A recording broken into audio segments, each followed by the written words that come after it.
এই যে দেখেন, যেখানে আমার 2টা করে কবুতরের বাচ্চা হয় সেখানেই হচ্ছে একটা বাচ্চা মারা যায়। কিন্তু একটা বাচ্চা কেন মারা যায় 4-5 দিন পর আমি বুঝি না। তো এই যে এই বাচ্চাটা কত বড় হয়েছে আর এইটা কত ছোট, এবং এটা কিন্তু মারা যায়। কেউ যদি জেনে থাকেন যে এই বাচ্চাগুলো কেন মারা যায় একটু জানাবেন। একটা বাচ্চা মারা যায় আর একটা বাচ্চা বড় হয়ে যায়, কেন এটা হয়? একটা বাচ্চা পড়ে আসছে, একটা বাচ্চা, আরে রে একটা বাচ্চা এখানে পড়ে আছে গো। ও ওখানে 2টা বাচ্চা ছিল, একটা বাচ্চা পড়ে গেছে কিভাবে যেন। আমি ওকে দিয়ে আসি আবার। ওকে দিয়ে আসলাম, ওরে উল্টা হয়ে গেছে বাচ্চা, উল্টা হয়ে গেছে।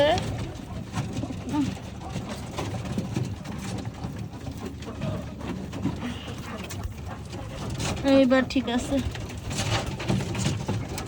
খুব সম্ভবত ঠিক আছে। কেউ যদি জানেন আমাকে জানাবেন।